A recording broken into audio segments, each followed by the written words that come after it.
L'hôtesse de l'air a vu sa photo d'enfance dans la main du millionnaire pendant le vol et est restée paralysée. Le ciel était d'un bleu parfait ce matin-là. Un de ces bleus qui semblent infinis quand on les contemple depuis le hublot d'un avion. Claire Dubois rajusta son foulard bleu marine, emblème de la compagnie aérienne pour laquelle elle travaillait depuis 5 ans. Le vol 847 en direction de Nice était presque complet, une routine qu'elle connaissait par cœur. « Madame, votre café », dit-elle en tendant une tasse fumante à une femme âgée qui la remercia d'un sourire. À 27 ans, Claire avait trouvé dans le métier de navigante un certain équilibre. Toujours en mouvement, jamais trop longtemps au même endroit, parfait pour quelqu'un qui n'avait nulle part où rentrer vraiment, l'orphelinat de Marseille n'avait été qu'un lieu de passage, et son petit studio parisien, guère plus qu'un point d'ancrage temporaire. Le chariot de service avançait lentement dans l'allée.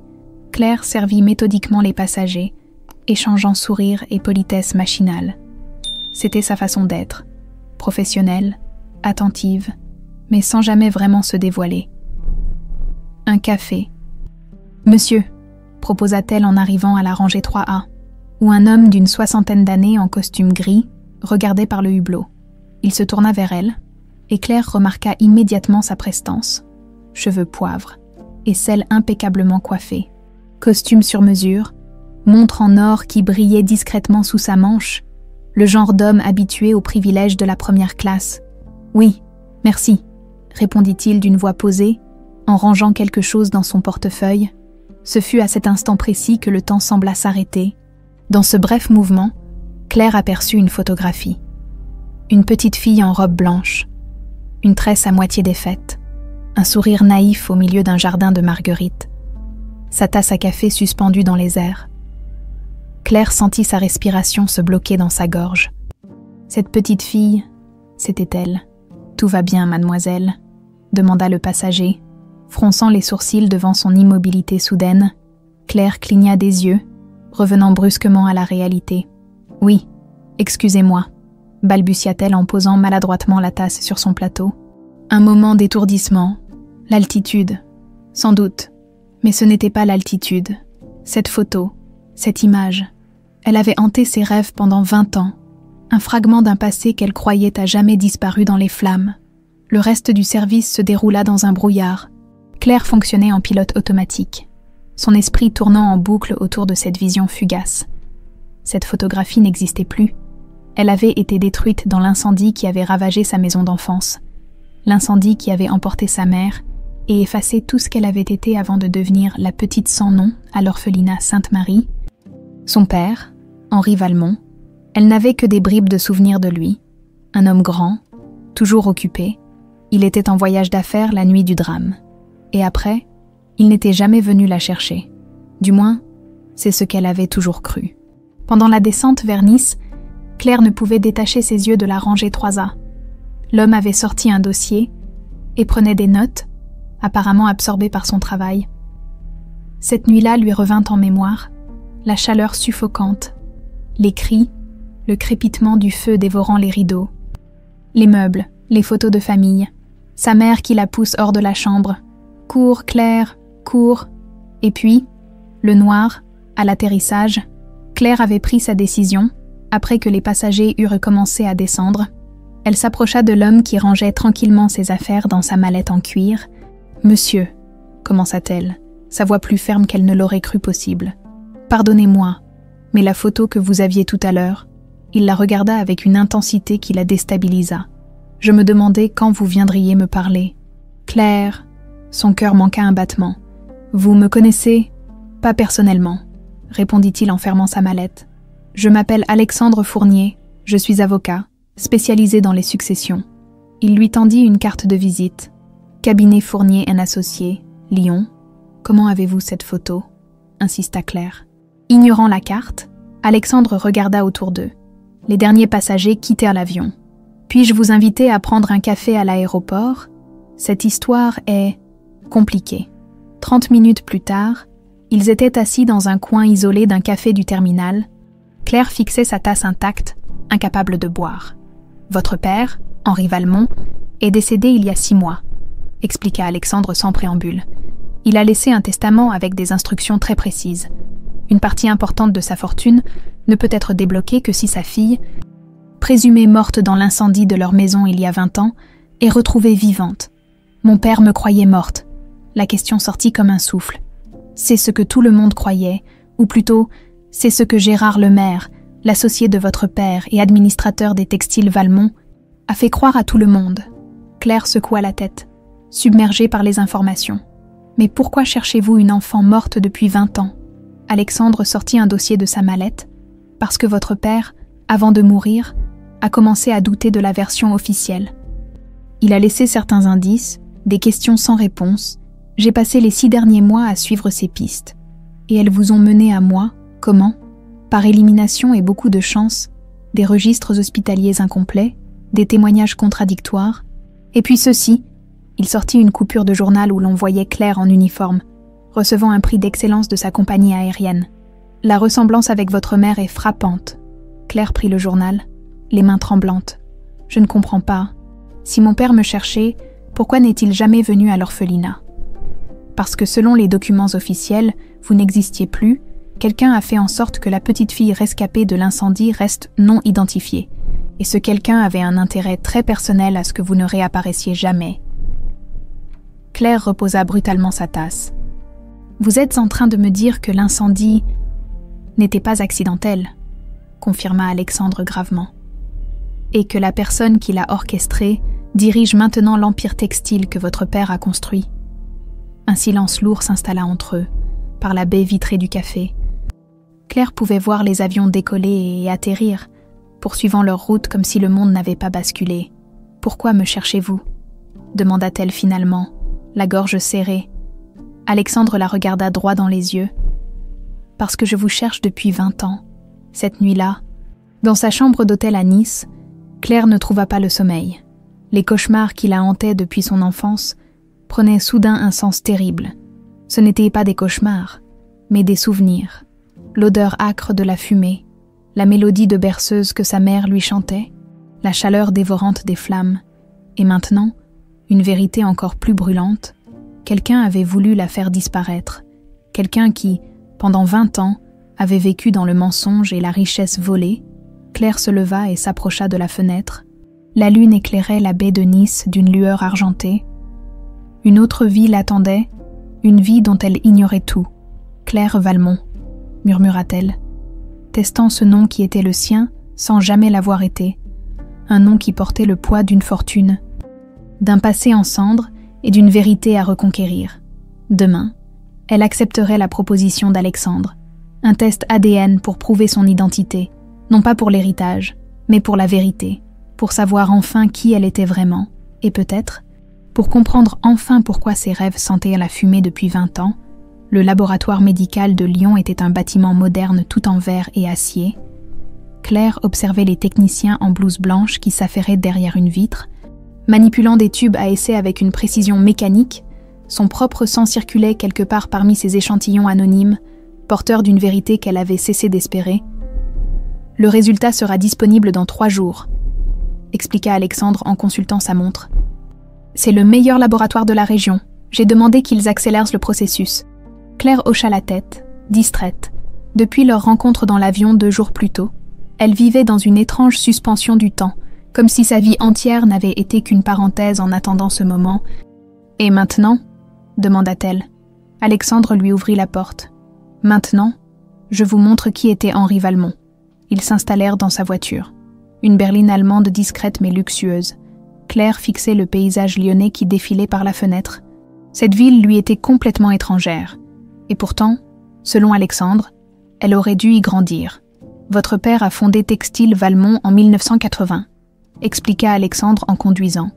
Il a commencé avec un petit atelier spécialisé dans la soie, héritage de la tradition lyonnaise. En 20 ans, il a transformé cette modeste entreprise en un empire textile présent dans toute l'Europe.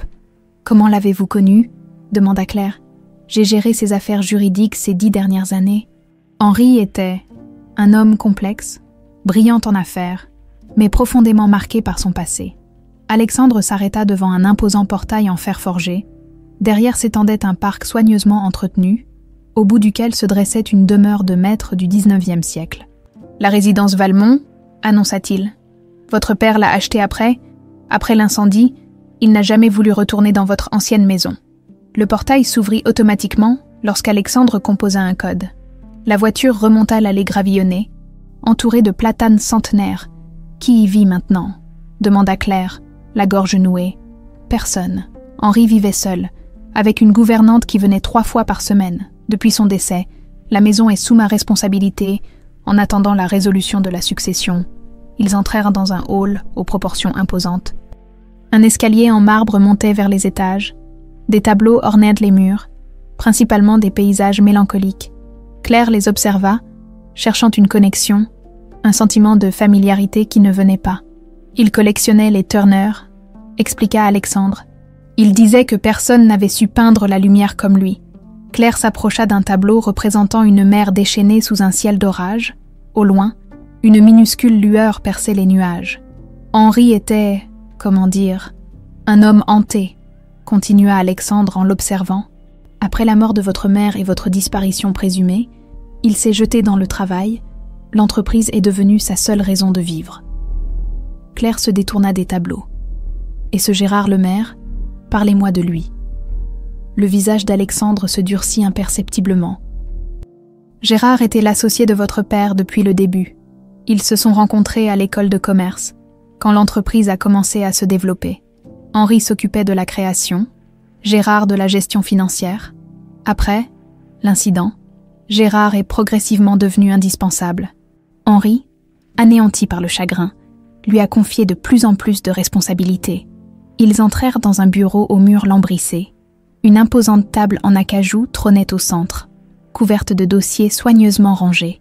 Ces dernières années, votre père avait commencé à avoir des doutes, poursuivit Alexandre en ouvrant un tiroir. Certaines décisions de Gérard, des transferts de fonds inexpliqués, des contrats signés sans son approbation complète. Il sortit un dossier marqué « Confidentiel » et le posa sur le bureau. 3 mois avant sa mort, Henri m'a convoqué ici même. Il m'a demandé d'enquêter discrètement sur Gérard et sur l'incendie qui a détruit votre première maison. Claire s'assit lentement, sentant ses jambes faiblir. Qu'avez-vous découvert ? Alexandre ouvrit le dossier. Des photographies en noir et blanc montraient une maison ravagée par les flammes, des rapports officiels, des coupures de presse jaunies par le temps. Le rapport initial des pompiers concluait à un accident domestique, un court-circuit dans le système électrique, mais votre père a toujours eu des doutes. Pourquoi ? Parce que l'électricien était passé la semaine précédente pour une révision complète et parce que l'incendie s'est déclaré précisément dans la chambre de votre mère, où se trouvaient tous les documents relatifs à l'entreprise. Claire sentit un frisson glacé lui parcourir l'échine. « Vous pensez que Gérard… » « Je n'ai pas de preuves définitives, » coupa Alexandre. « Pas encore, mais j'ai découvert que dans les mois qui ont suivi l'incendie, Gérard a fait signer à votre père plusieurs documents lui donnant des pouvoirs étendus sur l'entreprise. Henri, dévasté par le deuil, signait sans vraiment lire. Et personne n'a rien soupçonné. Gérard a joué son rôle à la perfection, l'ami loyal soutenant son associé dans l'épreuve, et peu à peu, il est devenu l'homme fort de Textile Valmont. Claire se leva brusquement et s'approcha de la fenêtre. Le jardin s'étendait en contrebas, impeccablement entretenu mais étrangement impersonnel, comme si personne n'y avait vraiment vécu. Vous dites que mon père me croyait morte, mais vous, pourquoi m'avez-vous cherché pendant 20 ans ? Alexandre hésita, semblant peser ses mots. Au début, c'était pour Henri. Il n'acceptait pas. Il ne pouvait pas accepter que vous ayez disparu sans laisser de traces. Il engageait régulièrement des détectives privés. Chaque fois, les recherches aboutissaient à une impasse. Et vous avez continué après sa mort. J'ai continué parce que j'ai trouvé ceci. Il sortit de sa poche intérieure une enveloppe scellée, qu'il tendit à Claire. Henri l'a écrite 1 semaine avant sa mort. Il m'a fait promettre de ne l'ouvrir que si je retrouvais sa fille vivante. Les mains tremblantes, Claire brisa le sceau. L'écriture était fine, nerveuse, celle d'un homme affaibli. Ma chère Claire, si tu lis ces lignes, c'est que tu as survécu et qu'Alexandre t'a retrouvée. Je pars avec le regret de ne pas avoir su te protéger, mais avec l'espoir que la vérité éclatera enfin. Pendant 20 ans, j'ai cru t'avoir perdu dans les flammes qui ont emporté ta mère. Cette douleur m'a détruit à petit feu, plus sûrement que n'importe quel incendie. Mais ces derniers mois, des doutes terribles m'ont assailli. J'ai découvert des documents falsifiés, des rapports truqués, et pire encore, l'épreuve que l'homme que je considérais comme mon ami le plus loyal a orchestré notre tragédie. Gérard a trahi ma confiance de la pire des manières. Il a détruit notre famille pour s'emparer de ce que j'avais construit. J'ai les preuves de sa culpabilité. Mais ma santé décline trop rapidement pour que je puisse agir, si tu es vivante, comme je l'espère au plus profond de mon cœur. Je te demande pardon de n'avoir pas su te retrouver plus tôt, et je te supplie de faire éclater la vérité, avec tout mon amour, ton père. Henri Claire replia lentement la lettre, des larmes silencieuses coulant sur ses joues. Il ne m'a pas abandonnée, murmura-t-elle. Il me cherchait. Cette nuit-là, dans la chambre d'hôtel qu'Alexandre lui avait réservée, Claire fut assaillie par les souvenirs. Des fragments de son enfance lui revenaient à part bribes. Sa mère lui brossant les cheveux devant une coiffeuse en bois clair, son père la faisant tournoyer dans ses bras dans un jardin de marguerites, la berceuse que sa mère lui chantait avant de dormir, et puis les flammes, toujours les flammes. Claire se réveilla en sursaut, le corps couvert de sueur froide, dans son cauchemar. Elle courait dans un couloir en feu. Mais cette fois, quelque chose avait changé. Elle avait vu un visage, le visage d'un homme qui souriait en regardant les flammes monter. Un visage qu'elle n'avait jamais vu, mais qu'elle reconnaîtrait désormais. Le visage de l'homme qui avait détruit sa famille. Le siège des textiles Valmont occupait un ancien bâtiment industriel dans le quartier de la Croix-Rousse, vestige du glorieux passé soyeux de Lyon. La façade en briques rouges avait été conservée, mais l'intérieur révélait un aménagement contemporain. Vaste atrium baigné de lumière, passerelles suspendues, bureaux ouverts, bordés de grandes baies vitrées. Claire ajusta nerveusement sa veste. Le test ADN avait confirmé ce qu'elle savait déjà au fond d'elle-même. Elle était bien Claire Valmont, fille d'Henri et Marianne Valmont, héritière légitime d'une fortune qu'elle peinait encore à concevoir. « Prête ?» demanda Alexandre à ses côtés. Elle acquiesça en silence. Comment pouvait-on être prête à affronter l'homme qui avait potentiellement détruit votre famille ? L'hôtesse d'accueil les conduisit à travers un dédale de couloirs jusqu'à un ascenseur privé. « M, le maire vous attend au dernier étage », expliqua-t-elle avec un sourire professionnel. « Bureau présidentiel. » Le bureau présidentiel, celui qui aurait dû être celui de son père. L'ascenseur s'ouvrit directement sur une vaste pièce dominée par une table de conférence en verre et métal. Derrière, un bureau massif faisait face à une vue panoramique sur Lyon et ses deux fleuves. Au mur, des photographies en noir et blanc retracèrent l'histoire de l'entreprise. Claire y reconnut son père, plus jeune, inaugurant une usine, serrant des mains, souriant aux côtés d'un homme qu'elle identifia immédiatement comme Gérard Lemaire. Et c'est lui qui s'avança maintenant vers eux, main tendue, sourire calibré sur ses lèvres minces. « Maître Fournier, quel plaisir de vous revoir !» dit-il d'une voix mélodieuse qui contrastait avec son regard froid. « Et vous devez être mademoiselle Dubois, c'est cela. » Claire serra sa main avec réticence. La poignée de main de Gérard était ferme mais moite, comme celle d'un homme habitué à imposer sa volonté, tout en dissimulant sa nervosité. Claire Valmont, en réalité, corrigea-t-elle, soutenant son regard. Une ombre fugace passa sur le visage de Gérard, si brève que Claire l'aurait manqué si elle n'avait pas été aussi attentive. « Ah, je vois », répondit-il en retrouvant rapidement sa contenance. Maître Fournier continue avec cette théorie, fascinante. Il les invita à s'asseoir d'un geste qui se voulait chaleureux. « Je suppose que c'est pour cela que vous avez demandé ce rendez-vous avec tant d'insistance. Nous avons des preuves. »« Gérard », intervint Alexandre sans préambule. « Le test ADN confirme l'identité de Claire. » Gérard haussa les épaules avec une désinvolture étudiée. « Les tests ADN peuvent être falsifiés, comme vous le savez. Et même s'ils sont authentiques, ils prouvent simplement une parenté, pas une identité légale. » Il se tourna vers Claire, la dévisageant comme un entomologiste examinerait un spécimen rare. « Mademoiselle, je comprends votre désir de... comment dire... vous insérer dans l'héritage Valmont. Henri était un homme très riche. Et depuis son décès, les opportunistes affluent. »« Je ne suis pas une opportuniste, » répliqua Claire, contenant sa colère. « Je suis la fille d'Henri Valmont. »« La fille d'Henri est morte dans un incendie il y a 20 ans, » trancha Gérard. « J'étais là.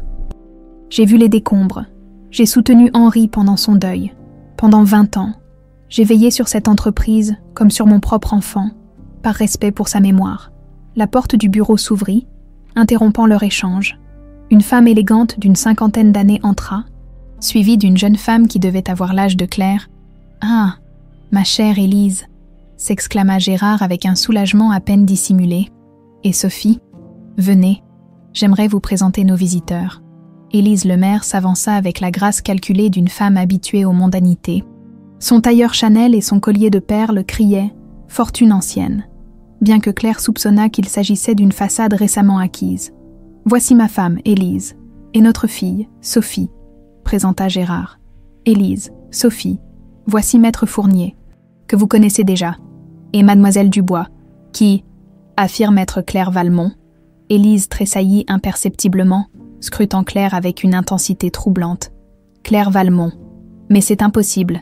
Elle a péri dans l'incendie. » « Oui, nous connaissons la version officielle, » coupa Alexandre. Mais les faits racontent une autre histoire. Sophie, qui n'avait pas encore parlé, s'approcha de Claire, avec ses cheveux blonds soigneusement coiffés et son allure d'héritière. Elle incarnait tout ce que Claire aurait pu être, si sa vie n'avait pas bifurqué si brutalement. « Vous lui ressemblez, » murmura Sophie, presque pour elle-même. « Pardon, » demanda Claire, surprise. « À Marianne Valmont, il y a des photos d'elle dans les archives de l'entreprise. Vous avez ses yeux ?»« Sophie, » intervint sèchement Gérard. « N'encourage pas ces absurdités. »« Ce ne sont pas des absurdités, » répliqua Alexandre en sortant un dossier de sa mallette. « Nous avons non seulement les résultats ADN, mais aussi une lettre écrite par Henri avant sa mort, où il exprime ses doutes sur l'incendie et sur certaines irrégularités dans la gestion de l'entreprise. » Le visage de Gérard se durcit. Henri était malade, son jugement était altéré par les médicaments et la douleur. Pas au point d'imaginer des détournements de fonds, rétorqua Alexandre en extrayant plusieurs documents du dossier. Ni des signatures falsifiées sur des contrats de cession. Élise pâlit visiblement, jetant un regard inquiet à son mari. « Gérard, de quoi parle-t-il ?»« De rien qui te concerne, » siffla-t-il entre ses dents, puis, se tournant vers Alexandre avec un sourire glacial, « Ces accusations sont graves, maître. J'espère que vous avez conscience des conséquences d'une diffamation. » Le regard de Claire fut soudain attiré par un objet posé sur un coin du bureau, un petit pendentif en argent en forme de papillon, légèrement terni par le temps. Son cœur manqua un battement. « D'où vient ce pendentif ?» demanda-t-elle brusquement, interrompant l'échange tendu. Gérard suivit son regard et, pendant une fraction de seconde, sembla déstabilisé. Ça, un simple bibelot, un cadeau d'une ancienne employée. « Je crois, c'était à ma mère, » affirma Claire, la gorge serrée. Elle le portait tous les jours, je m'en souviens parfaitement. Quelle coïncidence, répliqua Gérard, retrouvant son assurance. Les papillons en argent ne sont pas exactement rares. Ma chère, mais quelque chose dans son regard avait changé.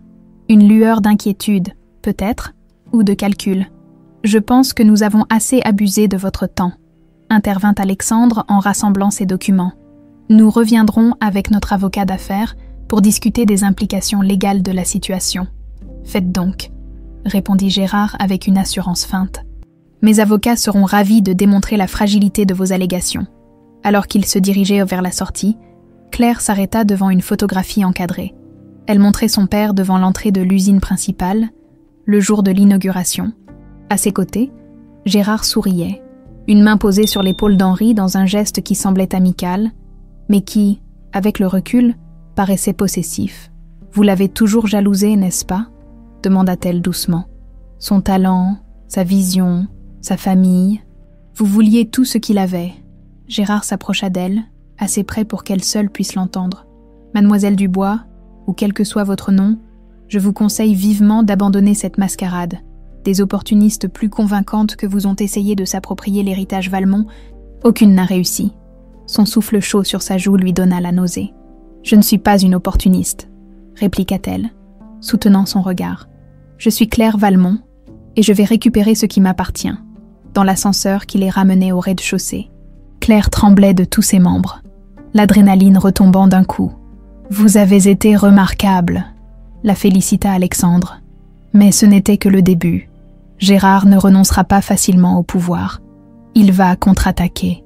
Claire revoyait le pendentif en argent, posé négligemment sur le bureau comme un trophée, le papillon que sa mère ne quittait jamais, symbole d'une transformation qu'elle n'avait pas eu le temps de vivre. « Il a gardé le pendentif de ma mère », murmura-t-elle, Pendant 20 ans, il l'a gardée. Comme un souvenir, suggéra Alexandre. Ou comme une preuve. Claire sentit une détermination nouvelle l'envahir. Cette entreprise, cet héritage, cette vérité enfouie sous les cendres, tout cela lui appartenait, et elle ne reculerait devant rien pour le récupérer. Il a peur, dit-elle finalement. Il sait qui je suis, et il sait que je ne partirai pas. La pluie battait contre les fenêtres du cabinet Fournier & Associés. Alexandre se tenait debout devant un tableau blanc couvert de notes, de photos et de flèches reliant divers éléments de l'affaire. Claire observait ce puzzle visuel depuis un fauteuil en cuir usé, une tasse de café froid entre les mains. « Nous avons 3 éléments solides », résumait Alexandre en pointant différentes sections du tableau.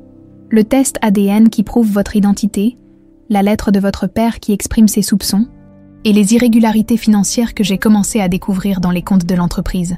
« Ce n'est pas suffisant, n'est-ce pas ?» demanda Claire. Alexandre secoua la tête.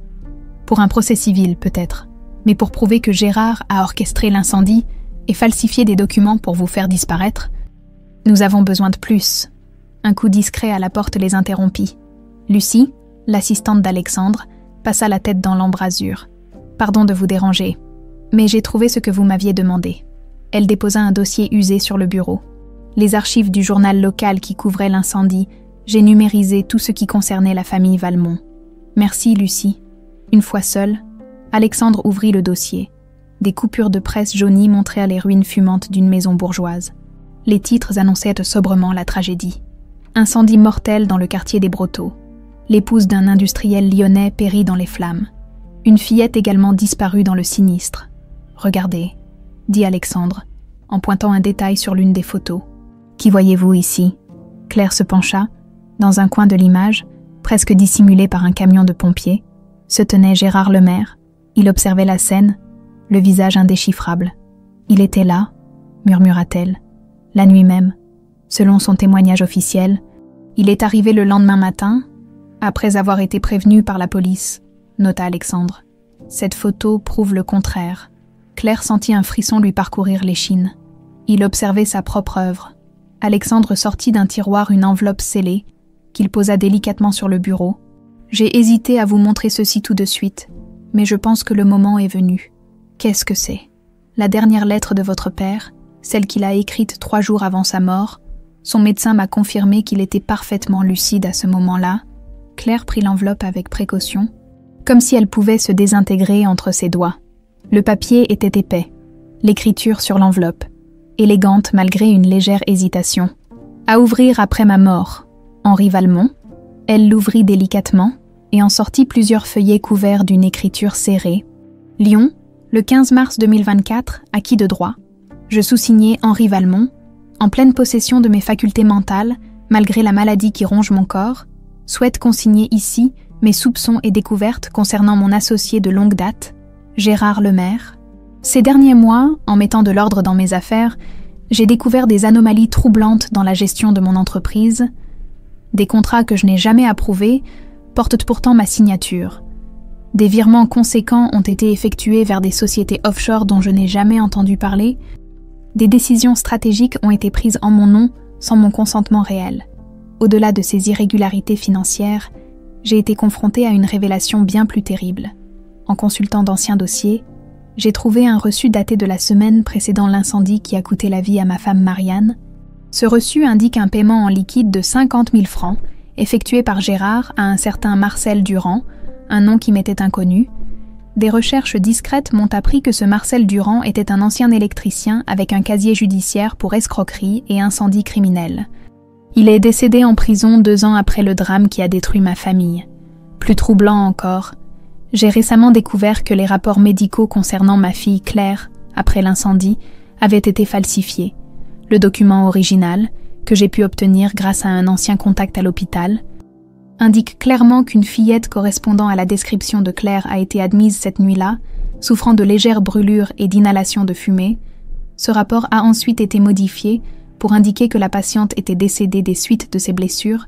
Je suis désormais convaincue que ma fille n'est pas morte dans cet incendie, que Gérard a orchestré non seulement la mort de ma femme, mais aussi la disparition de mon enfant pour s'emparer progressivement de mon entreprise.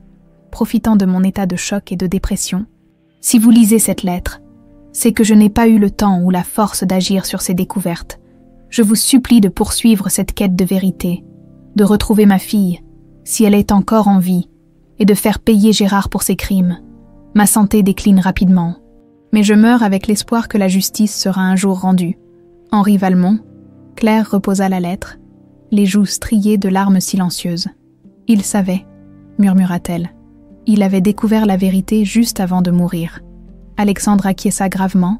« Cette lettre est notre pièce maîtresse, combinée aux preuves financières et aux tests ADN.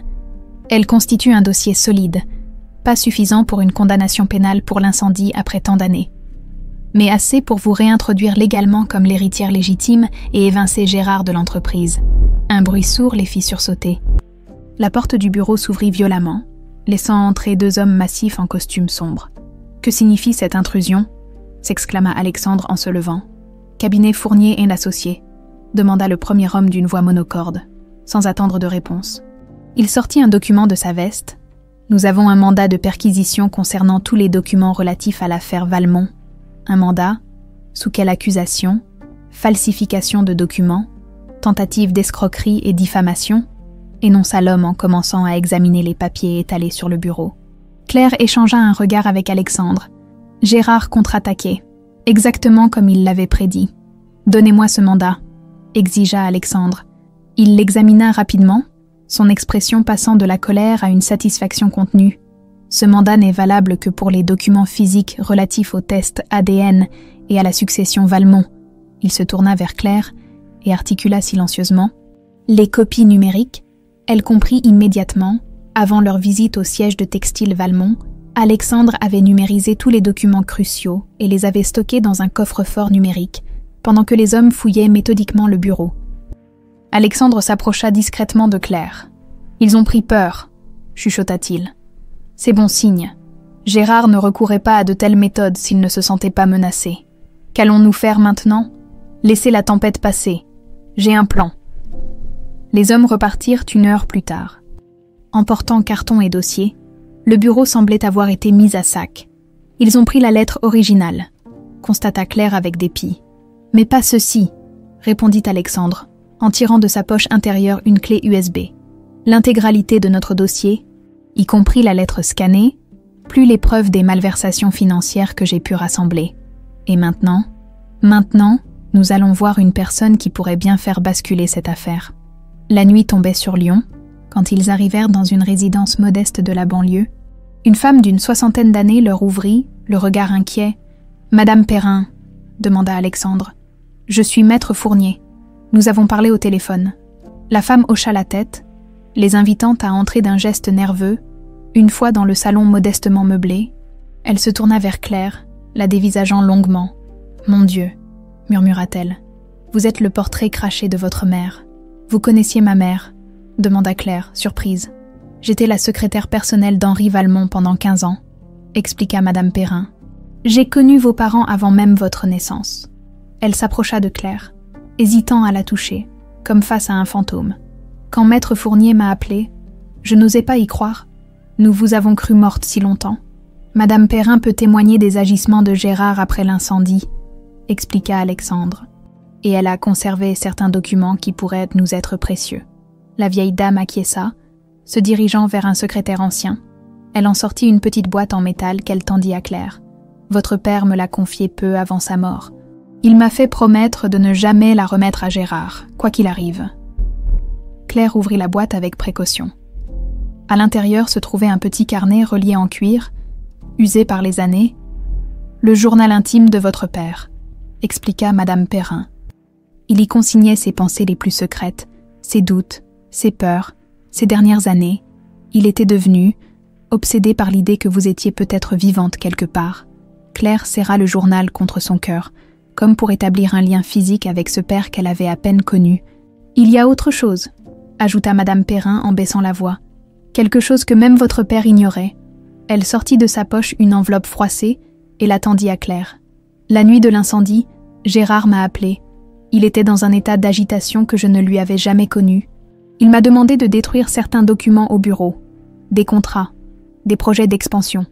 J'ai fait semblant d'obéir, mais j'ai gardé des copies. Claire et Alexandre échangèrent un regard. La dernière pièce du puzzle venait de se mettre en place. « Vous accepteriez de témoigner ?» demanda Alexandre. Madame Perrin hésita, la peur visible dans ses yeux. Gérard est un homme puissant et dangereux. Plus pour longtemps, affirma Claire avec une détermination nouvelle. Je vous promets que nous le ferons tomber. Pour mon père, pour ma mère, et pour toutes ces années volées. Le café de l'hôpital Saint-Joseph était presque désert à cette heure matinale. L'odeur de désinfectant se mêlait à celle du café médiocre.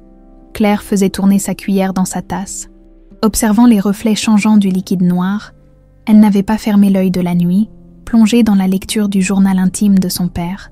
Chaque page avait été comme une conversation posthume, un pont jeté par-dessus 20 années de séparation.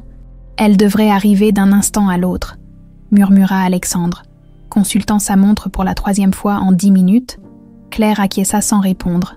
Dans le journal de son père, il évoquait souvent ses cauchemars, ses rêves où il entendait pleurer une petite fille qu'il ne pouvait atteindre. L'écho de sa propre souffrance était troublant. Pendant 20 ans, elle aussi avait été hantée par des cauchemars, des flammes et une mélodie inachevée.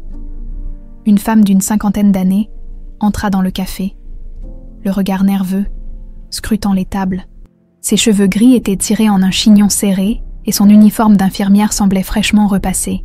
« C'est elle », chuchota Alexandre. Il fit un signe discret et la femme s'approcha, hésitante. « Madame Madeleine Rousseau ?»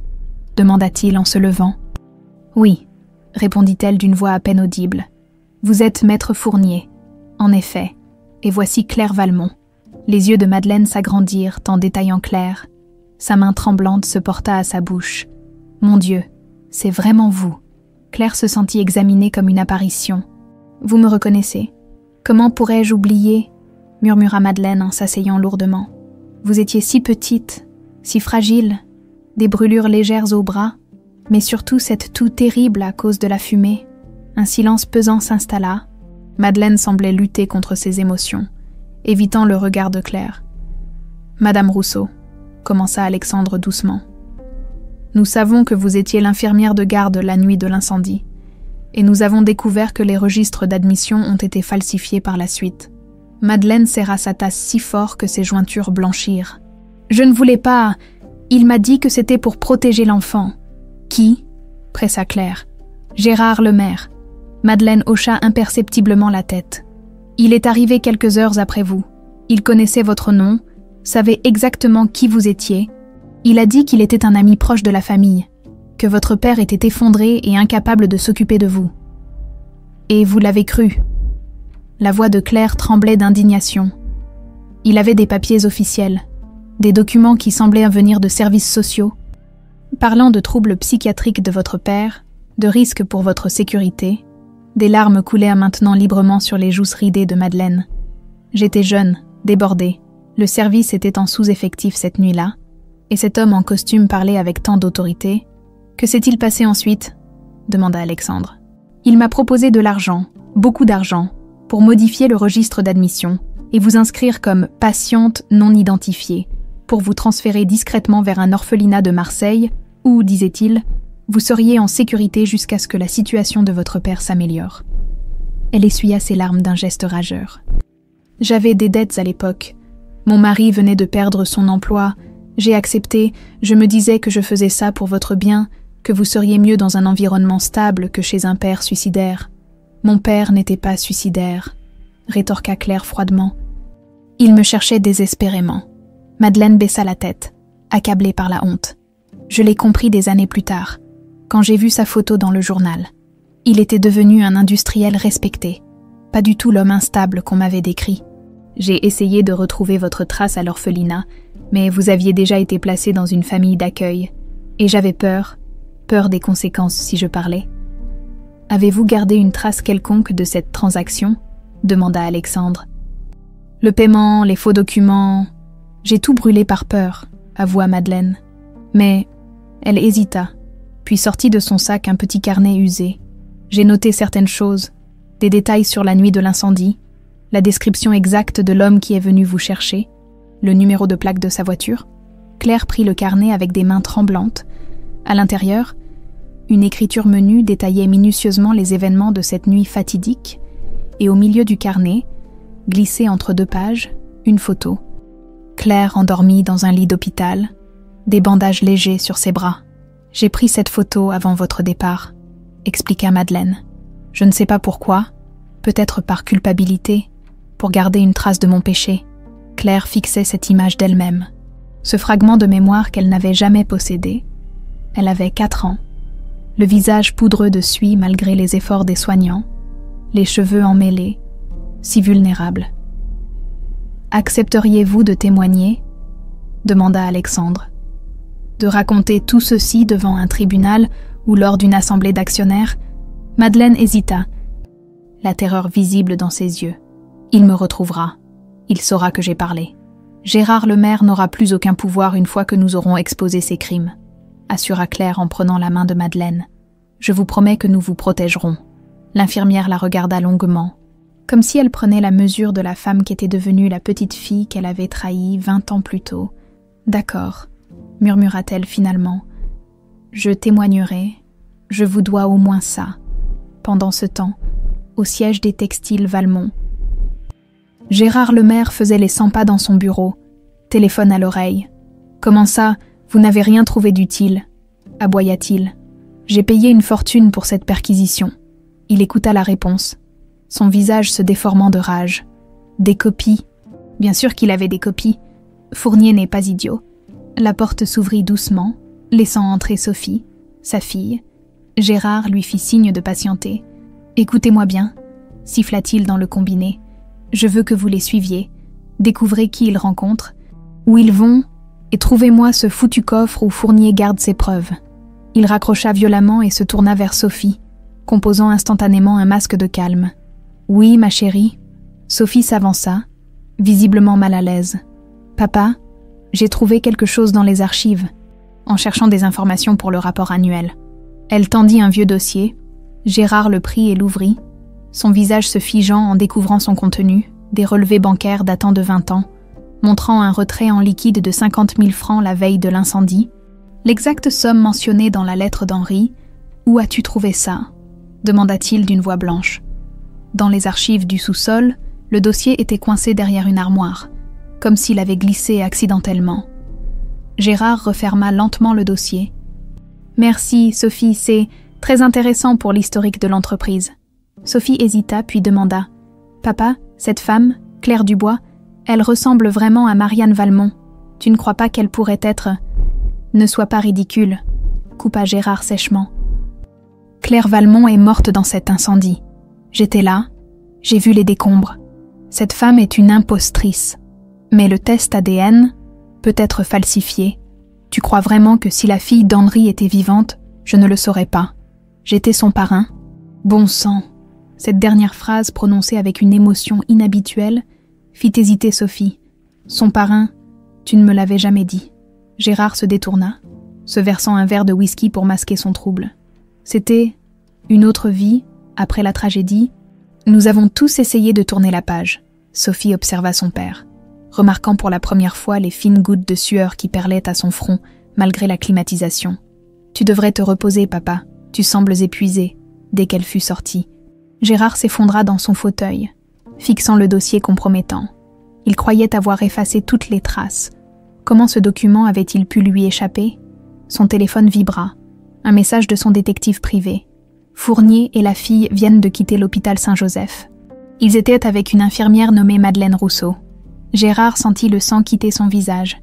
Madeleine Rousseau, l'infirmière qu'il avait payée pour faire disparaître Claire, le dernier témoin qu'il espérait ne jamais revoir.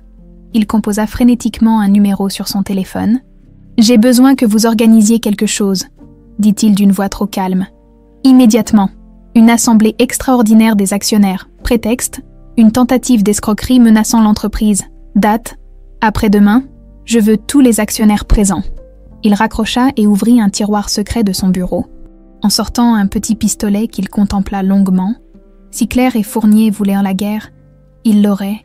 Il n'avait pas bâti cet empire pendant 20 ans pour le voir s'effondrer maintenant, quitte à ajouter d'autres crimes à sa conscience. Il ne reculerait devant rien.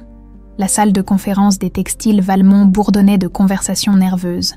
Les principaux actionnaires, convoqués en urgence, s'installèrent dans les fauteuils en cuir disposés en demi-cercle face à une estrade. Sur les murs, des photographies retraçaient l'histoire de l'entreprise.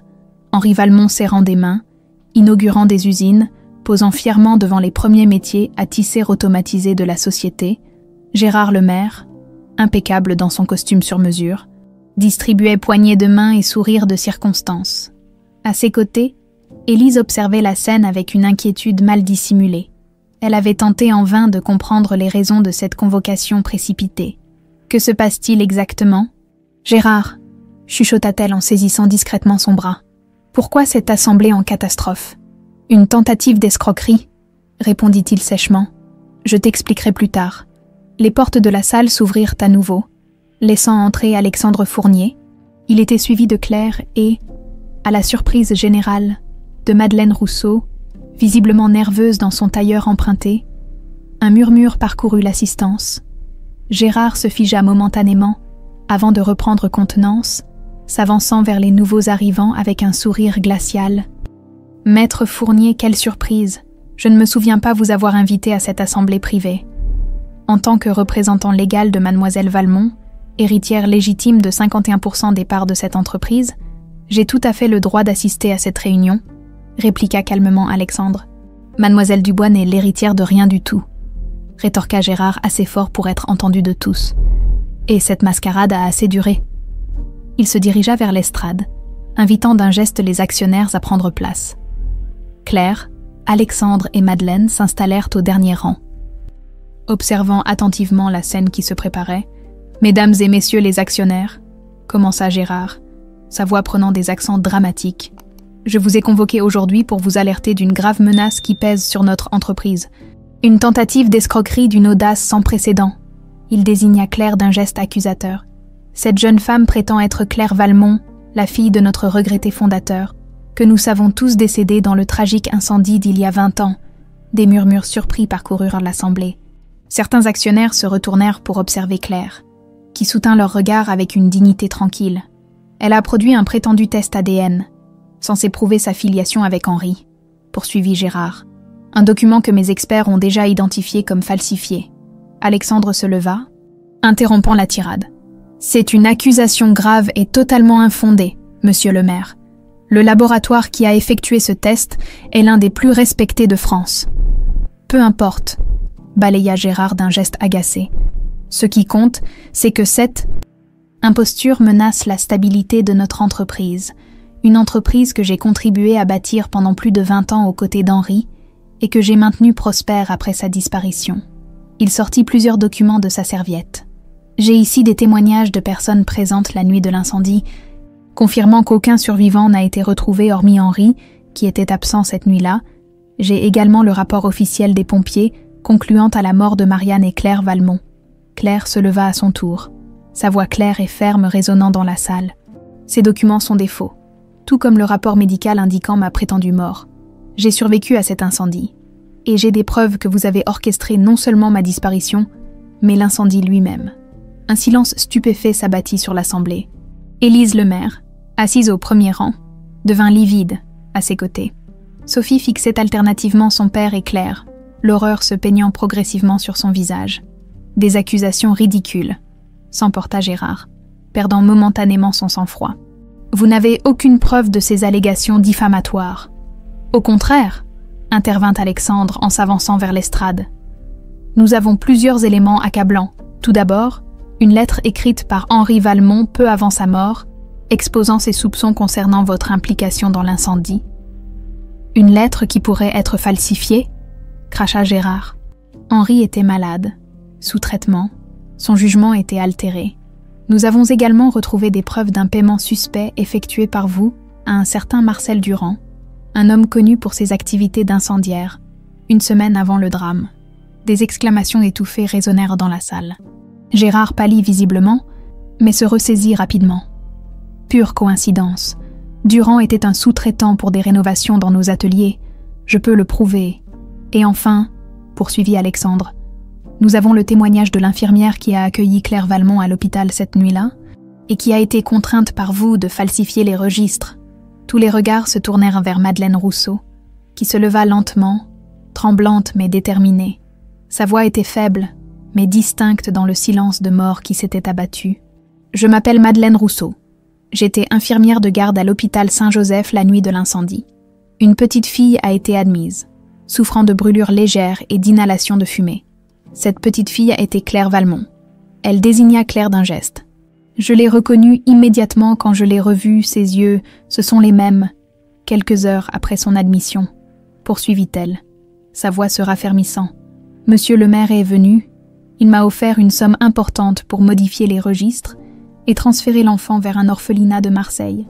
Sous prétexte que son père était instable psychologiquement et incapable de s'en occuper, j'ai accepté cet argent, croyant agir pour le bien de l'enfant. Des murmures indignés parcouraient maintenant l'assistance. Sophie le maire avait porté une main à sa bouche. Les larmes aux yeux, Élise fixait son mari avec une horreur grandissante. « Mensonge !» hurla Gérard, perdant tout contrôle. « Cette femme est payée pour raconter ses absurdités. J'ai conservé une photo de Claire prise cette nuit-là à l'hôpital, » ajouta Madeleine en sortant le cliché de son sac. « Et j'ai noté tous les détails de notre arrangement dans ce carnet, y compris le numéro de plaque de votre voiture et le montant exact que vous m'avez versé. » Gérard tenta une dernière manœuvre désespérée. Tout ceci est une manipulation orchestrée par Maître Fournier, qui espère sans doute une commission substantielle sur l'héritage Valmont. Un vieil homme se leva au premier rang. « Monsieur le maire, j'ai travaillé 30 ans pour les textiles Valmont. J'étais le contremaître en chef du premier atelier d'Henri. Et je me souviens parfaitement de la petite Claire. » Il s'approcha lentement de Claire, l'observant avec attention. Ses yeux, c'est le portrait craché de sa mère, et ce petit signe particulier.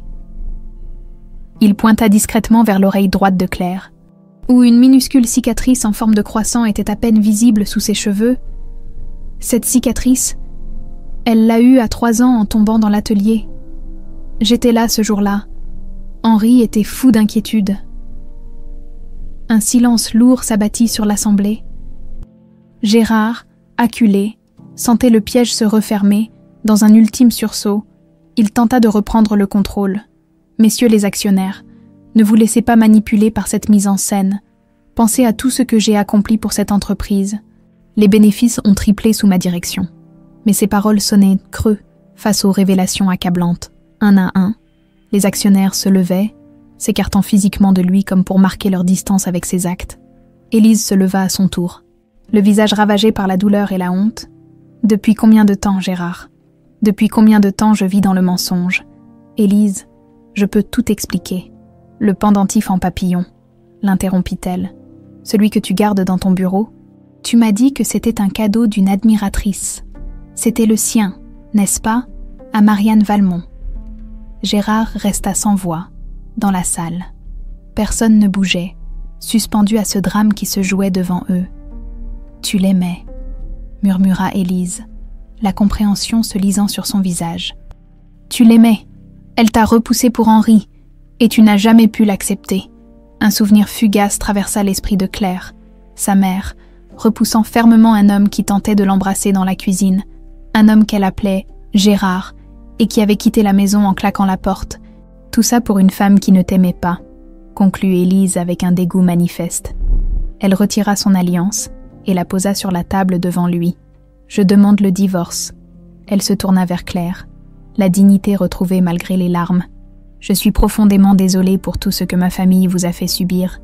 Mademoiselle Valmont, j'ignorais tout, mais cela n'excuse rien. » L'Assemblée des actionnaires vota à l'unanimité la destitution immédiate de Gérard Lemaire de ses fonctions de directeur général. Alors que 2 agents de sécurité l'escortaient hors de la salle, il jeta un dernier regard haineux à Claire. « Ce n'est pas fini, » siffla-t-il entre ses dents. « Je ne perdrai pas tout ce pourquoi j'ai sacrifié 20 ans de ma vie. » Claire soutint son regard sans ciller. « Vous avez déjà tout perdu, monsieur le maire. Exactement comme vous me l'avez fait perdre il y a 20 ans. » La demeure Valmont était silencieuse. Baignée par la lumière dorée du crépuscule, Claire parcourait lentement les couloirs, effleurant du bout des doigts les meubles anciens, les cadres photos, cherchant une connexion avec ce lieu qui aurait dû être le sien. C'était étrange de se dire qu'elle était désormais propriétaire de cette immense maison, de l'entreprise familiale, d'une fortune qu'elle peinait à imaginer. 3 jours s'étaient écoulés depuis l'assemblée des actionnaires. 3 jours de tempête médiatique, de procédures judiciaires, de réunions avec banquiers et conseillers. Gérard Lemaire avait été mis en examen pour falsification de documents et détournement de fonds. L'enquête sur l'incendie avait été rouverte. Malgré le délai de prescription, sur la base des nouveaux éléments découverts, Alexandre l'avait accompagné tout au long de ce tourbillon, gérant la presse, organisant les réunions, veillant à ce qu'elle soit protégée du chaos qu'avait déclenché son retour d'entre les morts. À cet instant même, il était au téléphone dans le bureau en bas, discutant avec les avocats pénalistes chargés du dossier Lemaire. Claire s'arrêta devant une porte qu'elle n'avait pas encore ouverte. Selon la gouvernante, c'était la chambre que son père avait préparée pour elle après l'incendie, dans l'espoir qu'un jour elle reviendrait, une chambre qui était restée intacte pendant 20 ans, comme un sanctuaire à l'enfant perdu. Elle prit une profonde inspiration et tourna la poignée. La pièce était exactement comme on pouvait imaginer la chambre d'une petite fille de 5 ans.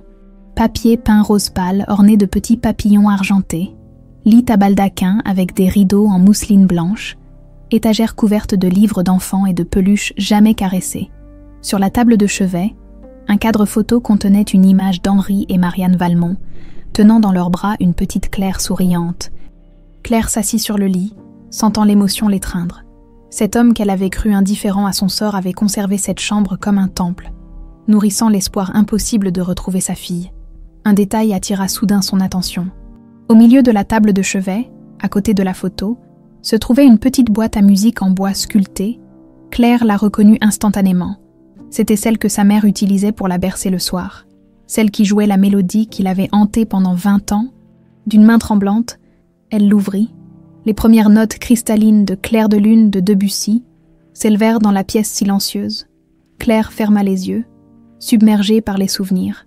Sa mère lui brossant les cheveux, son père la faisant tournoyer dans le jardin, la chaleur de leur amour, avant que les flammes ne dévorent tout, un petit cliquetis métallique attira son attention.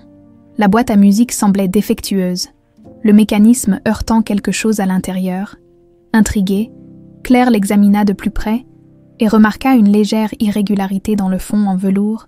Elle le souleva délicatement, révélant un compartiment secret contenant une petite clé en laiton. « Claire !»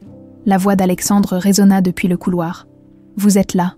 Il apparut dans l'encadrement de la porte, s'arrêtant net en découvrant la pièce préservée. « Mon Dieu, il l'a gardée exactement comme elle aurait dû être. Regardez ce que j'ai trouvé, » dit Claire en lui montrant la petite clé. Elle était cachée dans cette boîte à musique. Alexandre s'approcha, examinant l'objet avec curiosité. Une clé de coffre, peut-être, ou d'un secrétaire. Je ne sais pas, mais elle était délibérément cachée. Ils passèrent l'heure suivante à explorer méthodiquement la maison, essayant la clé sur diverses serrures sans succès. Ce fut dans la bibliothèque, derrière une rangée de livres rarement consultés, qu'ils découvrirent un minuscule trou de serrure presque invisible dans la boiserie. La clé s'y inséra parfaitement. Un déclic discret se fit entendre et un panneau coulissa, révélant une cachette contenant un carnet relié en cuir. « Son journal secret », murmura Claire en le prenant avec précaution. Ils s'installèrent dans le salon, Claire tournant délicatement les pages jaunies couvertes de l'écriture nerveuse de son père. Les premières entrées dataient d'il y a 20 ans, juste après l'incendie, 10 septembre 2004. Je ne dors plus, je ne mange plus. Comment continuer à vivre quand tout ce qui donnait un sens à ma vie a disparu en une nuit? Marianne, ma Claire, partie dans les flammes. Je n'étais même pas là pour les protéger. Ce voyage d'affaires à Milan qui semblait si important. Quelle ironie cruelle. Gérard est le seul qui me maintient à flot. Sans lui pour gérer l'entreprise, tout s'effondrerait. Je lui dois tant. Claire tourna plusieurs pages. Suivant l'évolution des pensées de son père au fil des années, 23 avril 2005. J'ai engagé un nouveau détective aujourd'hui. Le 5e, les précédents n'ont rien trouvé, mais je ne peux pas abandonner. Cette sensation que Claire est vivante quelque part, Gérard dit que c'est le déni, une phase du deuil. Peut-être a-t-il raison, mais je continuerai à chercher. 12 juin 2009, 5 ans déjà. L'entreprise prospère sous la direction de Gérard. Je signe des papiers, j'assiste aux réunions, je joue le rôle du président, mais mon cœur est ailleurs. Cherchant toujours une petite fille qui aurait aujourd'hui 9 ans, Gérard m'a présenté sa nouvelle épouse aujourd'hui, Élise. Une femme élégante, discrète. Il mérite d'être heureux, après tout ce qu'il a fait pour moi. Les entrées se faisaient plus rares au fil des ans, reflet d'une vie qui s'écoulait dans une routine de chagrin contenu. Puis, dans les derniers mois, le ton changeait radicalement. 17 janvier 2024. J'ai trouvé quelque chose d'étrange aujourd'hui en classant d'anciens documents, un reçu au nom de Gérard, pour une somme importante versée en liquide à un certain Marcel Durand, une semaine avant l'incendie. Ce nom me dit vaguement quelque chose. 3 février 2024. Je n'arrive pas à y croire. Marcel Durand était un électricien avec un casier judiciaire pour incendie criminel. Il est mort en prison 2 ans après le drame qui a détruit ma famille. Comment n'ai-je jamais fait le rapprochement? Pourquoi Gérard lui aurait-il versé une telle somme? Je dois creuser davantage. Mais discrètement, si mes soupçons sont fondés, 12 février 2024, j'ai engagé un enquêteur privé pour retrouver le dossier médical original de la nuit de l'incendie. Ce qu'il a découvert est bouleversant. Une fillette correspondant à la description de Claire a bien été admise cette nuit-là, mais le rapport a ensuite été modifié. Quelqu'un a effacé toute trace de sa survie. Et si ma fille avait été vivante, si Gérard avait orchestré tout ceci, mais pourquoi? Pour l'entreprise, c'est trop monstrueux pour être envisagé, et pourtant, les dernières entrées, datées du mois précédant sa mort, révélaient un homme consumé par la recherche de la vérité, rassemblant méticuleusement des preuves contre celui qu'il avait considéré comme son ami le plus loyal. 5 mars 2024, j'ai confié mes soupçons à Alexandre Fournier. C'est le seul en qui j'ai confiance. Ma santé décline rapidement, je le sens. Je dois mettre de l'ordre dans tout ceci avant qu'il ne soit trop tard. Si tu lis un jour ces lignes, ma Claire, sache que je n'ai jamais cessé de te chercher, que chaque jour sans toi a été une torture, que l'espoir de te retrouver était la seule chose qui me maintenait en vie. Je t'aime, ma petite étoile. J'espère que, où que tu sois, la vie a été plus clémente avec toi qu'avec ton vieux père. Claire referma doucement le journal, les joues baignées de larmes silencieuses. Il savait, murmura-t-elle. À la fin, il avait tout compris. Alexandre posa une main réconfortante sur son épaule, et il a laissé suffisamment d'indices pour que nous puissions terminer ce qu'il avait commencé. Claire essuya ses larmes d'un geste déterminé. Il y a encore quelque chose qui me trouble. Pourquoi Gérard a-t-il fait tout ça? L'argent, le pouvoir, oui, mais il y a autre chose. Ce que votre belle-mère a suggéré lors de l'assemblée pourrait être vrai, dit doucement Alexandre. Peut-être était-il obsédé par votre mère. Claire se leva. S'approchant de la fenêtre, la nuit était tombée sur Lyon, les lumières de la ville scintillant comme autant d'étoiles terrestres. J'ai un vague souvenir, dit-elle lentement, ma mère repoussant un homme dans la cuisine. Des mots durs échangés. Je devais avoir 4 ans, et c'est très flou. Gérard, je crois, oui. Et maintenant, je me demande si ce n'était pas le véritable motif. Une vengeance contre ma mère qui l'avait repoussée, contre mon père qu'elle avait choisi. Alexandre consulta sa montre. Il est tard, vous devriez vous reposer. Demain, nous avons rendez-vous au bureau du juge d'instruction. Claire acquiesça, épuisée par les émotions de la journée. Mais alors qu'Alexandre s'apprêtait à partir, son téléphone sonna. Il décrocha, son expression passant rapidement de la surprise à l'inquiétude. Quand? Comment est-ce possible? Oui, j'arrive immédiatement. Il raccrocha, le visage grave. Que se passe-t-il? Demanda Claire, soudain alarmée. C'était la police? Gérard Lemaire a disparu. Il a échappé à la surveillance judiciaire et quitté son domicile avec des valises. Il pense qu'il tente de fuir le pays. La tension était palpable dans le centre de commandement temporaire installé au commissariat central de Lyon. Des officiers en uniforme et des agents en civil s'affairaient autour d'écrans de surveillance, de cartes et de téléphones. Claire observait ce ballet organisé depuis un coin de la pièce, serrant dans ses mains un gobelet de café tiède. « Nous avons des patrouilles positionnées à tous les points de sortie de la ville », expliquait le commissaire Mercier, un homme trapu à la moustache grisonnante. « Gare, aéroport Saint-Exupéry, péages autoroutiers, sa photo a été distribuée à tous les services. » Alexandre se frotta les yeux, épuisé par la nuit blanche. Ses comptes bancaires. Gelé sur ordre du juge d'instruction, mais il a vidé un coffre-fort personnel hier après-midi. Selon la banque, Il y conservait des liquidités et probablement des faux papiers. Claire s'approcha, posant son gobelet sur une table. A-t-il des propriétés à l'étranger, des endroits où il pourrait se cacher? Le commissaire consulta un dossier. Officiellement, un appartement à Genève et une villa en Toscane. Les autorités suisses et italiennes ont été alertées. Et officieusement, insista Claire, nous soupçonnons l'existence de comptes offshore et peut-être d'autres propriétés acquises sous des noms d'emprunt. Votre père a-t-il jamais mentionné quelque chose à ce sujet dans son journal? Claire secoua la tête. Rien de spécifique. Il ne s'occupait plus vraiment de la gestion quotidienne ces dernières années. Gérard avait pratiquement carte blanche. Un jeune officier s'approcha précipitamment. Un téléphone à la main. Commissaire, appel de l'aéroport. Un homme correspondant au signalement de Lemaire a été repéré embarquant dans un jet privé à destination d'Istanbul. Istanbul. Le commissaire fronça les sourcils. Pas de traité d'extradition facile avec la Turquie. Malin. L'avion a-t-il déjà décollé? Demanda Alexandre. Il s'apprête à le faire. La tour demande s'ils doivent bloquer le départ. Évidemment, s'exclama Claire. Il ne peut pas s'échapper. Le commissaire prit le téléphone. Ici Mercier. Ordonnez à la tour de retarder ce décollage. J'arrive avec une équipe d'intervention. Le jet privé, un élégant bombardier blanc, attendait sur le tarmac. Moteurs allumés, prêts au départ, les lumières clignotantes des véhicules de police encerclèrent l'appareil, créant un balai bleu et rouge dans la nuit. Claire et Alexandre observèrent la scène depuis une voiture banalisée, à distance sécuritaire. Le commissaire Mercier, gilet pare-balles visible sous sa veste, dirigeait l'opération, communiquant par radio avec ses équipes. Pourquoi n'interviennent-ils pas? S'impatienta Claire. Ils veulent éviter tout risque, expliqua Alexandre.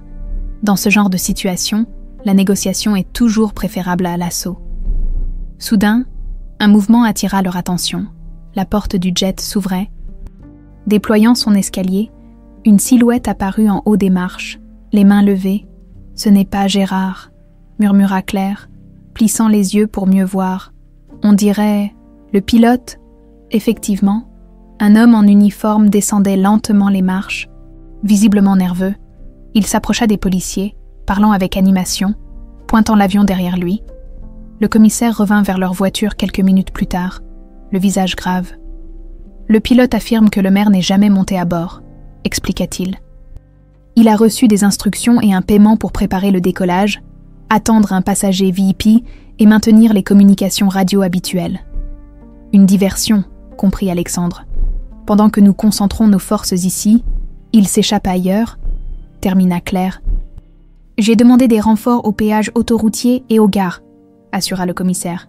Mais il a plusieurs heures d'avance maintenant. Le téléphone de Claire vibra dans sa poche. Un numéro inconnu s'affichait sur l'écran. Allô, Claire, c'est Sophie. Sophie Lemaire.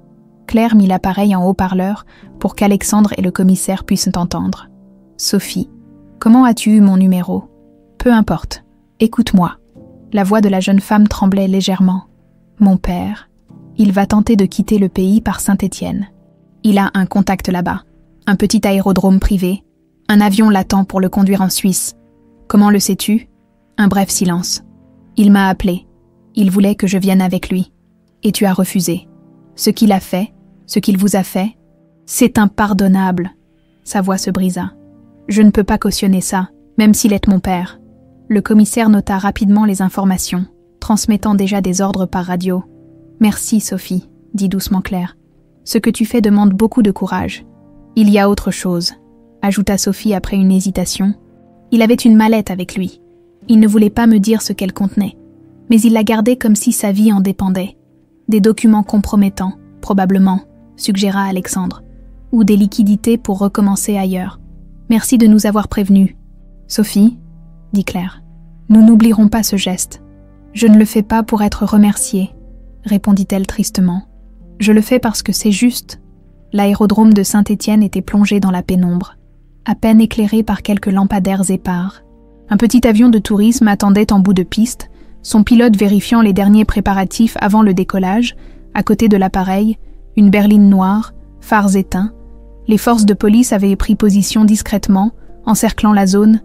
Claire et Alexandre, malgré les protestations du commissaire, avaient insisté pour être présents, observant l'opération depuis une voiture banalisée. « Le voilà !» chuchota Claire. apercevant une silhouette qui sortait de la berline, une mallette à la main. Gérard Lemaire, méconnaissable avec sa casquette et ses lunettes de soleil malgré l'obscurité, se dirigeait vers l'avion, son allure trahissait sa nervosité, regard furtif et démarche précipitée. Soudain, des projecteurs puissants illuminèrent la scène, transformant la nuit en jour artificiel. Des haut-parleurs crépitèrent. « Gérard Lemaire, vous êtes cerné. Mettez les mains en l'air et jetez votre arme. » Arme. Claire n'avait pas pensé qu'il puisse être armé. La situation prenait une tournure dangereuse. Gérard resta figé dans la lumière aveuglante, comme un animal traqué. Sa main libre se porta lentement à sa veste. « Ne faites pas ça, Lemaire », tonna la voix du commissaire dans le haut-parleur. « Rendez-vous pacifiquement. » Un moment de tension insoutenable s'étira. Puis, dans un mouvement brusque, Gérard sortit un pistolet et tira plusieurs coups en direction des projecteurs avant de courir vers l'avion. « Il est armé. Feu à volonté », ordonna le commissaire. Des tirs éclatèrent de toutes parts. Claire se recroquevilla instinctivement, Alexandre la protégeant de son corps. Quand ils relevèrent la tête, Gérard était à terre, entouré d'agents, sa mallette renversée à côté de lui. Ils furent autorisés à approcher une fois la zone sécurisée. Gérard, blessé à l'épaule mais conscient, était menotté et escorté vers une ambulance. Son regard croisa celui de Claire, un mélange de haine et de défaite. « Vous avez gagné », articula-t-il avec effort. « Félicitations. »« Je n'ai rien gagné », répondit-elle calmement. « J'ai simplement récupéré ce qui m'appartenait, la mallette. » Ouverte lors de la chute, révélait son contenu, des liasses de billets, plusieurs passeports sous différentes identités et une clé USB.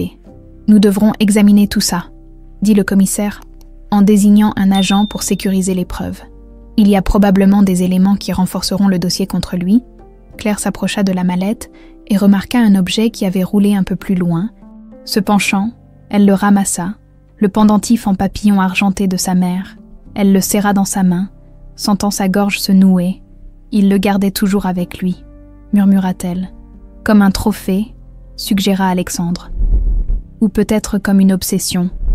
Alors que les agents emmenant Gérard, Claire s'approcha une dernière fois de lui. « Je veux savoir pourquoi », dit-elle simplement. « Pourquoi avoir détruit notre famille ?» Gérard la fixa longuement, le visage pâle par la perte de sang. « Demandez à votre mère », répondit-il cryptiquement. Elle seule connaissait la vérité. « Ma mère est morte dans l'incendie que vous avez orchestré », rétorqua Claire, déstabilisée. Un sourire étrange se dessina sur les lèvres de Gérard. « En êtes-vous si sûr ?» Avant qu'elle puisse l'interroger davantage. Les ambulanciers l'emmenèrent, laissant Claire avec une nouvelle énigme troublante. Le commissaire s'approcha, tenant un document retrouvé dans la mallette. « Vous devriez voir ceci », dit-il en le lui tendant. C'était une vieille coupure de journal, jaunie par le temps, montrant la photo d'une femme dans un hôpital psychiatrique de Genève. La légende indiquait « Patiente non identifiée, admise suite à de graves brûlures, 15 septembre 2004 ». Claire sentit son cœur s'arrêter, malgré les cicatrices qui déformèrent son visage. Malgré les années écoulées, elle aurait reconnu ses yeux entre mille, les yeux de Marianne Valmont, les yeux de sa mère. « C'est impossible », murmura-t-elle, les mains tremblantes. « Elle ne peut pas être vivante », compléta Alexandre, tout aussi abasourdi. Il semblerait que Gérard ait gardé plus d'un secret pendant toutes ces années. L'avion amorça sa descente vers Genève, traversant un banc de nuages qui masquait le bleu profond du lac Léman. Claire regardait par le hublot, perdue dans ses pensées. 3 semaines s'étaient écoulées depuis l'arrestation de Gérard. 3 semaines de procédures judiciaires, de réunions d'entreprise, de bouleversements constants. Alexandre, assis à ses côtés, lisait un dossier médical épais, fronçant les sourcils face à la terminologie complexe. « Selon ces rapports », dit-il en tournant une page, la patiente 8721 a été admise avec des brûlures au second degré sur 30% du corps et un traumatisme crânien sévère. Elle est restée dans le coma pendant près de 2 mois. « Et ensuite ?» demanda Claire, détachant enfin son regard du hublot. Amnésie rétrograde profonde.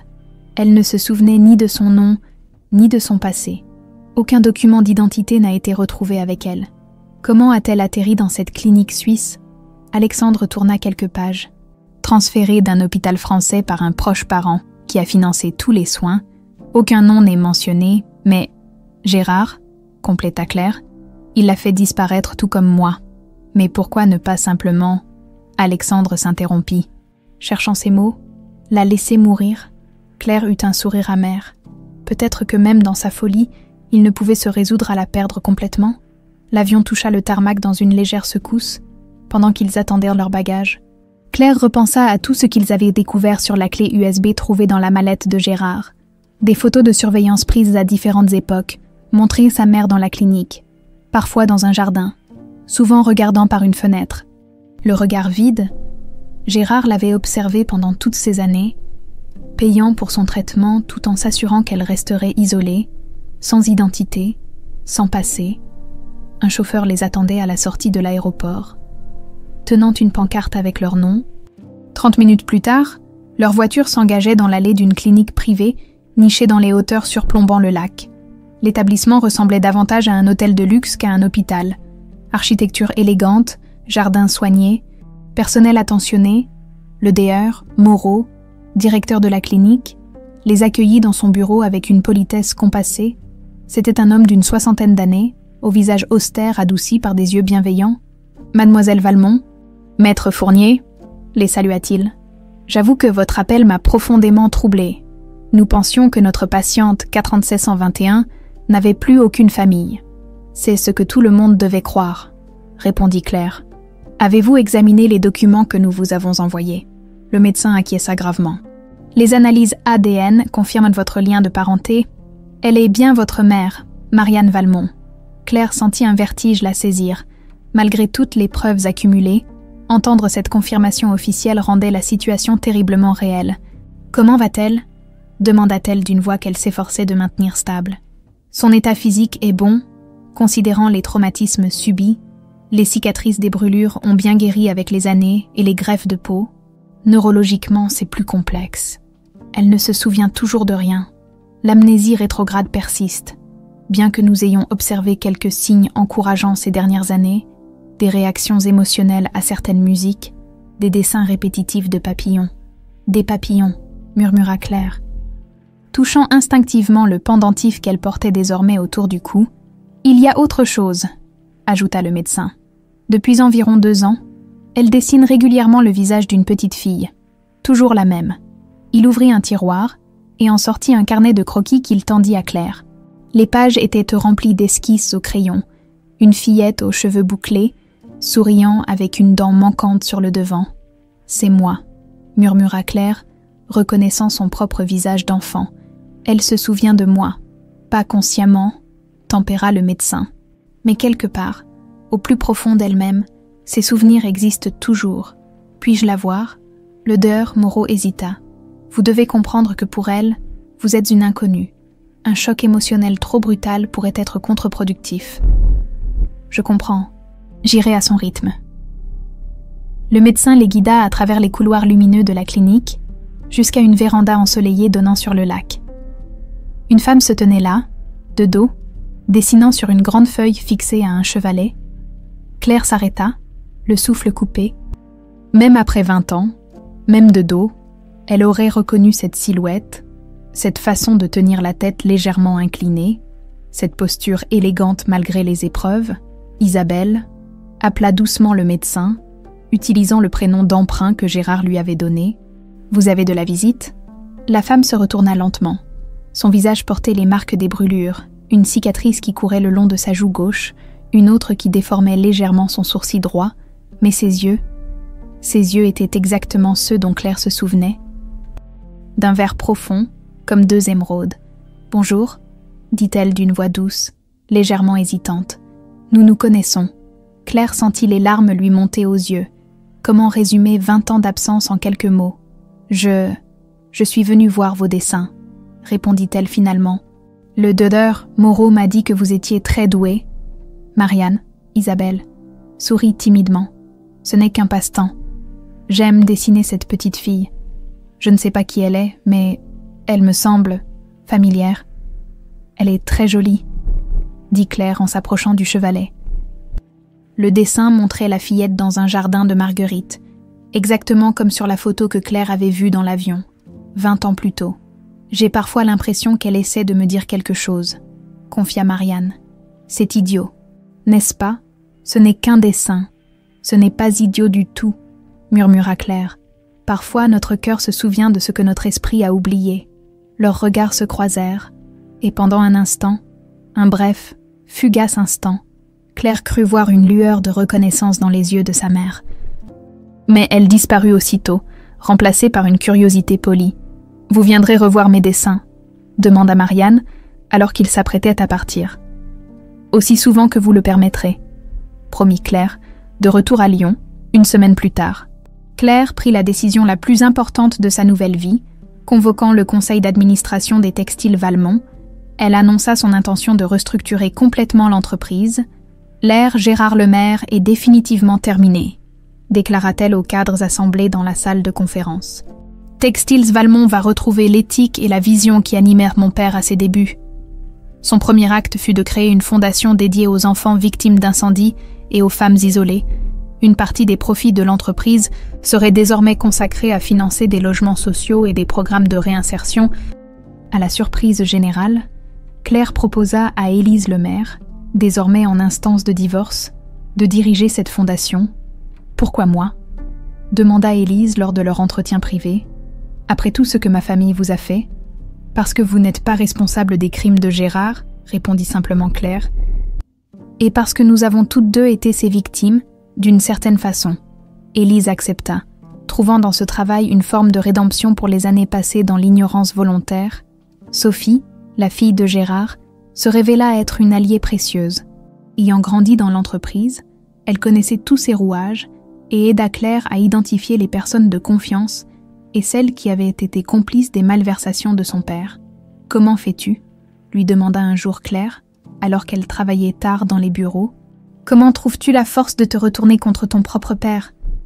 Sophie resta silencieuse un long moment. Quand j'ai découvert ce qu'il avait fait, j'ai compris que l'homme que j'admirais n'existait pas, que l'amour qu'il me portait n'effaçait pas ses crimes. La vérité est parfois douloureuse, mais vivre dans le mensonge est pire. Claire hocha la tête, comprenant intimement ce sentiment. Sa propre vérité, bien que douloureuse, lui avait enfin permis de se réconcilier avec son passé, 1 mois après sa prise de fonction. Claire organisa l'inauguration du Centre d'Espoir Henri Valmont, un complexe comprenant un centre de formation professionnelle, un foyer pour femmes isolées et un espace thérapeutique pour enfants traumatisés.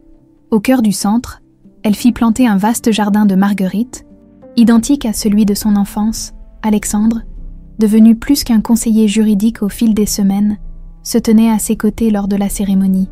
« Votre père serait fier », murmura-t-il, alors que Claire coupait le ruban inaugural.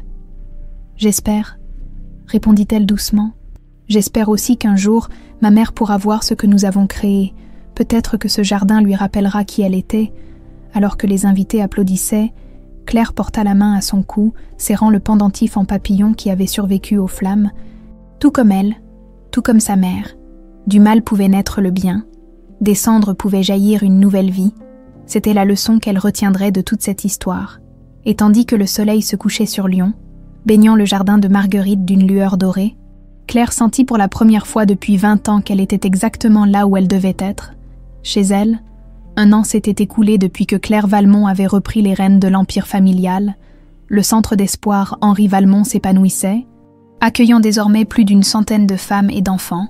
Les textiles Valmont avaient retrouvé leur prestige d'antan, mais avec une éthique renouvelée et une vision sociale que son père aurait approuvée. Ce matin de printemps, Claire parcourait le jardin de marguerites. Vêtue d'une simple robe blanche, le soleil caressait les fleurs, créant un océan doré qui ondulait sous la brise. Dans quelques heures, le centre accueillerait sa cérémonie d'anniversaire, rassemblant donateurs, bénéficiaires et personnalités locales. « Tout est prêt », annonça Sophie en la rejoignant, tablette à la main. Les traiteurs ont commencé l'installation, l'orchestre répète et les premiers journalistes arrivent. Claire sourit à la jeune femme qui, contre toute attente, était devenue son amie la plus proche. Sophie Lemaire avait transformé sa honte familiale en force, devenant la coordinatrice principale du Centre d'Espoir. Sa connaissance des rouages de l'entreprise et son dévouement avaient été inestimables. « Comment va ta mère ?» demanda Claire. Le visage de Sophie s'éclaira. « Beaucoup mieux depuis qu'elle travaille ici. La fondation lui donne un but une raison de se lever chaque matin. Élise Lemaire avait traversé l'enfer après l'arrestation de Gérard, le divorce, la disgrâce sociale, la culpabilité d'avoir vécu dans l'ignorance pendant tant d'années, mais elle avait trouvé une rédemption inattendue en dirigeant la fondation, transformant sa douleur en compassion pour les femmes en difficulté. Et toi, des nouvelles de... Sophie hésita, ne sachant comment nommer la mère de Claire. Marianne, compléta doucement Claire. Oui, j'étais à Genève la semaine dernière. Les médecins sont optimistes. La thérapie expérimentale montre des résultats encourageants. Pendant l'année écoulée, Claire avait fait des allers-retours constants entre Lyon et Genève, passant chaque moment libre avec sa mère. Au début, ses visites étaient maladroites. Marianne, qui répondait toujours au nom d'Isabelle, ne voyant en Claire qu'une étrangère bienveillante. Mais peu à peu, des connexions s'établissaient, des fragments de souvenirs émergeaient, comme des îles apparaissant dans la brume. Elle a reconnu la mélodie de la boîte à musique la semaine dernière, confia Claire. Ses yeux se sont illuminés et elle a fredonné quelques notes, le déheur. Moreau pense que c'est un signe très prometteur. Sophie serra brièvement son bras en signe de soutien. Elle reviendra, pas à pas. Une voiture s'engagea dans l'allée principale, attirant leur attention. Alexandre en descendit, élégant dans son costume sombre. Claire sentit son cœur s'accélérer, comme chaque fois qu'elle le voyait. Leur relation avait évolué naturellement, presque imperceptiblement, de la collaboration professionnelle à une complicité profonde, puis à un amour qu'aucun des deux n'avait anticipé. « Les invités commencent à arriver », dit-il en les rejoignant. « Le maire est déjà là, ainsi que le préfet. » Claire hocha la tête, prenant la main qu'Alexandre lui tendait. « Allons-y. » La cérémonie se déroula parfaitement. Claire prononça un discours émouvant sur la résilience et la renaissance, rendant hommage à son père et à tous ceux qui avaient contribué à faire du centre d'espoir une réalité. Elle ne mentionna pas Gérard Lemaire, qui purgeait sa peine en silence, ayant finalement plaidé coupable, pour éviter un procès public, après les applaudissements et les coupes de champagne levées, alors que les invités se dispersaient dans les jardins. Alexandre entraîna Claire vers un coin isolé du parc. « J'ai quelque chose à te demander », dit-il, soudain nerveux. « Je sais que ce n'est peut-être pas le moment idéal, mais... » Il s'interrompit, cherchant ses mots, lui qui était habituellement si éloquent. Alexandre Fournier à court de mots, c'est une première, plaisanta-t-elle doucement. Il sourit, puis, dans un geste qui la prit par surprise, posa un genou à terre. « Claire Valmont, accepterais-tu de m'épouser ?» La bague qu'il lui présentait était simple et élégante. Un solitaire entouré de minuscules papillons en filigrane d'argent. « Oui », répondit-elle sans hésitation, les larmes aux yeux. « 1000 fois, oui. » Ils scellèrent cette promesse d'un baiser, sous les marguerites qui dansaient dans la brise. La réception qui suivit fut joyeuse. Pleine de rires et de félicitations pour leur fiançailles, Claire observait ce bonheur autour d'elle avec une gratitude tranquille qui aurait cru, 1 an plus tôt, quand elle n'était qu'une hôtesse de l'air sans attache, qu'elle retrouverait non seulement son identité, mais aussi une famille choisie, un amour véritable, et un but qui transcendait sa propre histoire. Vers la fin de l'après-midi, alors que les derniers invités commençaient à partir, un employé s'approcha de Claire. « Mademoiselle Valmont, un livreur vient de déposer ceci pour vous. » Il a insisté sur le fait que c'était important. Il lui tendit une enveloppe simple, sans nom d'expéditeur. Intriguée, Claire l'ouvrit.